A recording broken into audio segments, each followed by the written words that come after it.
Hello, my name is Annika, and welcome to the podcast Everything You Need to Know About Migration. Today, we have a special guest interview about a person that came all the way from the USA and moved to the almost unknown country called Qatar? Oh, never mind. Incoming sources say it's called Qatar. Sorry about that. Anyways, stay tuned for more about the adventures of our special guest, Mr. David Liner. Mr. Liner previously lived in the USA in the great state of Texas and moved all the way to Qatar. I know what you're probably thinking. Why would someone from the USA move to Qatar? In fact, why would anybody move to Qatar? Well, that's the first thing we're talking about today. People that move to Qatar, whom are considered migrants, move for all sorts of reasons, the main reason being job opportunities. Mr. Liner said the reason why he moved to Qatar was due to his new job opportunity as an engineer. People like Mr. Liner move to Qatar as a form of voluntary migration. If you travel to Qatar, you see all sorts of people with different skin colors that migrated there. You see people that have migrated from Qatar for a better work opportunity in various fields such as education, LNG, and other high-end fields that are highly needed and wanted in Qatar. But you also see people such as the workers, nannies, and other fields that you would consider low-class but honest jobs. These jobs are taken by people that feel they could get paid more in Qatar rather than their previous country. So moving to Qatar for all these different types of jobs is a form of voluntary migration. Also, when population is high for the amount of working age in a specific country, the job market gets more competitive, which is why people would want to move to Qatar.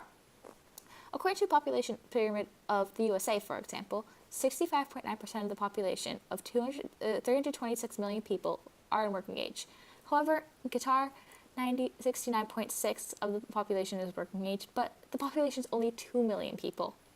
And considering the unemployment rate in Qatar is less than 0.2%, while the average unemployment rate for the rest of the countries around the world can range from 5 to 12%, chances are better in Qatar for getting a job, which is another reason why people would want to move here. People also move for new experiences and opportunities. When Mr. Liner lived in the USA, there wasn't many new experiences or new opportunities in general.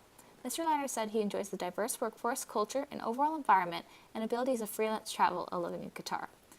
Also, referring to the cultural differences here, as I mentioned before, there are new kinds of cultural experiences in Qatar. With a high migrant population, there are ideas globalized from all around the world that create a whole new culture that is built off the differences from others around the world. But there are also important reasons why people aren't really saying, sign me up for Qatar.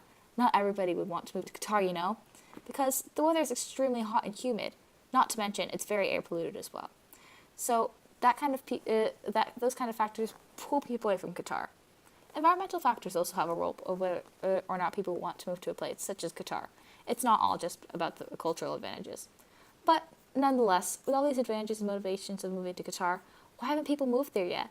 And how these advantages affect the overall population? Well, that's what we're talking about right now. With an increasing migrant population that comes here for work, more people tend to travel to Qatar after being exposed to its work opportunities. Qatar's migrant population compared to its actual population is shocking because of how the migrant population is 30% more than the Qatari population, which in most countries, the local population is the exact opposite, and the migrant population is lower. But due to all the advantages that Qatar has, job and opportunity-wise, more people tend to move here. Mr. Liner said that he moved here mainly for his job, and the migration trend passed on through a lot of his colleagues in the U.S. With all these people coming to Qatar to mainly work, so how is that expected to change in its population?